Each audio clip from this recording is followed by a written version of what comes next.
7 creepypasta tema Ramadan yang penuh misteri, part 81. Oke guys, kalau kalian suka dengan tipe-tipe video creepypasta kayak gini, apalagi yang tema Ramadan, jangan lupa like sebanyak-banyaknya sampai 1 juta like. Karena like dari kalian itu berarti banget buat aku dan juga timku agar semakin semangat. Nuhun. Yang pertama, suara masjid memanggilmu untuk sholat. Di sebuah desa damai di dalam server Islami, ada seorang player bernama Deden yang diajak oleh temannya Saipul untuk sholat taraweh di masjid. Namun tiba-tiba Saipul berubah pikiran. Ia merasa malas dan mengajak Deden untuk bolos taraweh saja dan bermain game. Saat hendak pergi bermain, mereka membaca papan peraturan baru khusus bulan Ramadan yang terpampang di server itu. Namun dengan akalnya, Saipul menolak mengikuti peraturan tersebut dan mengajak Deden untuk mengabaikan peraturan itu juga. Deden yang gak punya prinsip malah ikut-ikutan Saipul untuk berbuat nakal juga. Saat mereka mengintip ke masjid, terlihat warga sudah mulai sholat taraweh. Dan entah ide dari mana, Saipul tiba-tiba punya ide untuk mencuri kotak amal. Setelah mencuri, mereka pun pergi bermain. Namun tanpa mereka sadari, ada sosok hitam yang mengawasi mereka dari balik rumah bata merah. Di situ tiba-tiba mereka merasakan bulu kuduk mereka berdiri. Mereka merasa ada hawa dingin yang menyelimuti di sekitar mereka. Namun meskipun begitu, mereka mengabaikan hal tersebut dan memutuskan bermain petak umpet di malam hari. Di situ Saipul yang berjaga, sedangkan Deden pergi bersembunyi.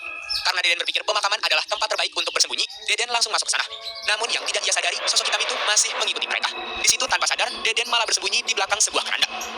Saat sedang bersembunyi itu, Deden mendengar ketukan dari dalam keranda mayat di belakangnya. Karena penasaran, ia mencoba mengintip. Ternyata itu adalah Saipul. Di situ Deden pun memberitahu Saipul tentang suara ketukan tadi. Dan di situ mereka baru sadar bahwa di samping mereka itu adalah sebuah keranda mayat. Di situ mereka yang panik langsung memutuskan untuk pergi. Namun saat hendak pergi itu, mereka melihat tiang kubur di sebelah keranda mayat itu. Dan juga ada mayat di dalamnya. Di situ mereka langsung berlari ketakutan kembali ke desa. Sesampainya di desa, anehnya suasana menjadi sunyi dan menyeramkan. Kemudian setelahnya, mereka masuk ke dalam masjid untuk melihat apakah masih ada orang. Namun ternyata masjid itu kosong.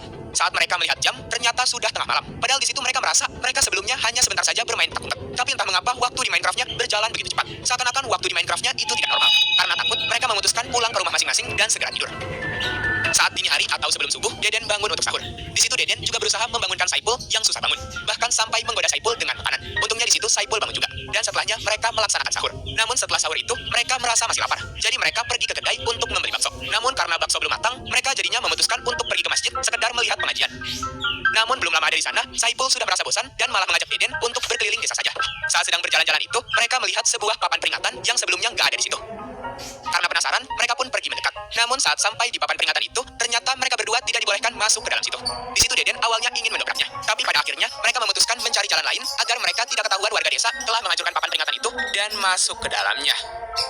Saat sedang mencari jalan lain itu, mereka menemukan sebuah gapura menuju desa angker. Karena penasaran, mereka masuk ke dalamnya. Ketika mereka melewati jembatan, Deden melihat pintu sebuah rumah terbuka tutup dengan sendirinya. Dan sekilas, ia juga melihat sosok hitam di dalamnya. Di situ awalnya, Deden berpikir mungkin hanya salah lihat. Untuk memastikannya, mereka masuk ke dalam rumah itu. Namun saat memeriksa lebih dalam, mereka melihat mayat di dalam rumah kosong itu. Di situ mereka panik. Namun ketika mereka masuk lagi untuk mengeceknya, mayat itu sudah menghilang. Merasa merinding, mereka langsung segera pergi dari sana. Setelahnya, mereka terus berjalan menyusuri desa angker itu untuk melihat-lihat ada apa saja di desa angker tersebut. Di desa angker itu, mereka menemukan sebuah musola kecil. Ketika mereka masuk untuk mengecek jam berapa sekarang, di situ mereka kaget karena sudah jam 6 pagi, yang berarti mereka sudah tidak bisa makan sahur lagi. Dan di situ mereka berarti juga meninggalkan sholat subuh. Namun di situ mereka heran, kenapa lagi-lagi jam di Minecraft-nya berlalu begitu cepat. Dan tiba-tiba dari arah luar musola terdengar suara yang aneh. Dan suasana di luar musola itu terasa semakin mencekam. Jadi mereka memutuskan untuk langsung pergi menjauh saja dari sana. Dalam perjalanan, Deden sekilas melihat sosok hitam itu di sebuah bangunan yang mencurigakan. Dan terlihat tempat masuk bangunan itu mirip dengan tempat yang sebelumnya disegel. Karena penasaran, mereka masuk ke dalamnya. Saat sedang memeriksa sekitar, mereka melihat sesuatu. Tanpa sedikit pun waspada, Saipul mendekati bangunan yang hancur itu. Lalu, ia tiba-tiba ditarik sesuatu dan menghilang. Deden yang panik langsung lari secepat mungkin kembali ke desa utama, meninggalkan desa angker itu dan juga meninggalkan Saipul sendirian di desa angker tersebut. Saat di perjalanan kembali ke desa, Deden sekilas melihat sesuatu berwarna hitam yang langsung menghilang di balik rumah orang lain. Karena di situ Deden semakin takut, Deden lari terbirit-birit kembali ke desa utama. Di situ Deden kebingungan harus berbuat apa. Jadi Deden hanya bersembunyi saja di rumahnya hingga siang hari. Saat sudah agak tenang, Deden melihat Pak Ustadz sedang menuju masjid. Jadi di situ ia memutuskan untuk meminta pertolongan dari Ustadz tersebut. Di situ Deden menunggu Ustadz itu hingga ceramahnya selesai. Dan setelahnya, Deden akhirnya menceritakan semuanya ke Ustadz itu sambil menangis dan mengakui kesalahannya. Setelah menunjukkan tempat di mana temannya menghilang, Pak Ustadz terkejut saat mengetahui ternyata mereka memasuki area terlarang di server itu. Di situ mereka pun segera pergi menyelidiki tempat tersebut. Dan tiba-tiba langit menjadi gelap. Serta terdengar suara ketawa menyeramkan. Saat sedang mendekati sebuah bangunan, mereka melihat sosok hitam itu lagi di dalamnya. Dan dari dalam situ juga terdengar suara lemah meminta tolong. Dengan perlindungan Allah Subhanahu wa Ta'ala, mereka menerobos masuk dan menemukan Saipul yang terduduk lemas. Setelah Saipul menangis minta maaf, tubuhnya Saipul mulai terasa lebih ringan.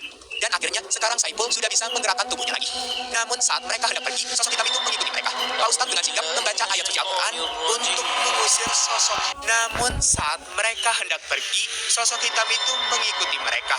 Pak Ustadz dengan sigap membaca ayat suci Al-Quran untuk mengusir sosok hitam tersebut.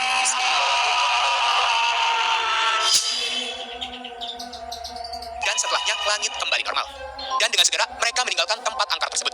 Di situ sebelum pulang ke desa, Pak Ustadz memberikan beberapa nasihat kepada Deden dan Saipul. Deden dan Saipul pun mengangguk paham dan bersedia untuk mengikuti peraturan yang ada di server tersebut.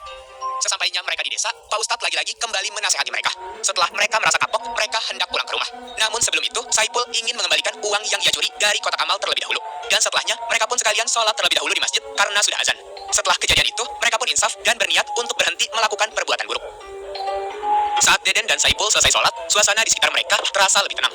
Namun ketika mereka melangkah keluar dari masjid, Deden melihat sesuatu yang aneh di dinding luar masjid. Tulisan berwarna merah muncul perlahan, seolah dituliskan oleh tangan tak terlihat. Tulisan Arab itu bertuliskan, "Kuburkan aku dengan layak, atau aku tak akan pernah pergi." Di situ Saipul yang melihatnya langsung merasa ketakutan. Sementara Deden hanya bisa menelan ludah. Di situ mereka berdua teringat bahwa Pak Ustadz pernah menceritakan kisah tentang dukun yang tidak dikuburkan dengan layak di desa ini. Tanpa berbicara, mereka langsung berlari menuju rumah Pak Ustadz untuk memberitahu tentang tulisan tersebut.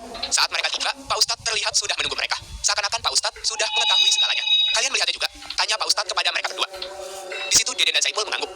Kemudian Pak Ustadz mengajak mereka berdua ke sebuah tempat yang tersembunyi di balik reruntuhan bangunan lama. Di sana mereka menemukan sebuah perpustakaan terbengkalai yang penuh dengan kitab-kitab Islam kuno dan sejarah desa mereka. Salah satu kitab di Ciseleb Buksel tampak menggetar. Lalu tiba-tiba menghilang, seperti ada yang mencuri kitab-kitab itu. "Kok kayak ada yang nyuri kitab-kitab itu ya?" bisik Deden ketakutan. Di situ mereka bertiga mencari di sekitar perpustakaan hingga menemukan sebuah ruangan rahasia. Di dalam ruangan rahasia itu, ternyata ada sebuah jalan menuju saluran pembuangan. Mau tidak mau, mereka secara terpaksa masuk ke dalam saluran pembuangan itu. Atau bisa dibilang got bawah tanah. Tapi karena di saluran pembuangan itu ada 2 jalur, mereka terpaksa berpencar agar cepat menemukan kuburan dari dukun yang belum dikuburkan dengan layak di desa itu. Setelah berpencar dan berjalan lurus di saluran pembuangan itu, di situ mereka menemukan jalan buntu. Dan ternyata saat ke atas, mereka sampai di kuburan tempat di mana waktu itu mereka bermain petak umpet. Dan di situ mereka menemukan liang kubur yang belum tertutup sempurna. Di situ mereka ingat bahwa sebelumnya mereka pernah membuka tutup kuburan tersebut. Dengan keberanian yang tersisa, Deden dan Saipul mencoba menutup kuburan itu dengan tanah. Tapi ketika sedang menutup kuburan itu, tiba-tiba Saipul terkurung dengan sendirinya. Deden yang panik mencoba mencari Pak Ustadz ke bawah saluran pembuangan itu lagi. Namun saat menyusuri saluran pembuangan itu, Deden merasakan di belakangnya seperti ada sesuatu. Ternyata di belakangnya ada mata-mata merah yang memandanginya dan mendekat ke arahnya. Setelah berlari cukup jauh, untungnya Deden bertemu dengan Pak Ustadz. Ketika ia menoleh, mata-mata merah itu untungnya sudah menghilang. Namun ternyata, sosok menyeramkan itu menyamar menjadi Pak Ustadz. Dan menangkap Deden juga. Setelahnya tidak ada yang tahu kabar dari Deden dan juga Saipul. Pak Ustadz yang sebelumnya berpencar dengan Deden dan Saipul juga ditemukan pingsan di saluran pembuangan itu oleh warga. Jadi pertanyaannya, Deden dan Saipul dibawa kemana oleh sosok menyeramkan itu? Gak ada yang tahu pasti hingga saat ini. Yang kedua, jangan sompral di tempat ibadah. Suatu hari ada seorang player bernama Taher yang berniat membangun sebuah masjid di world single player-nya dalam mode kreatif.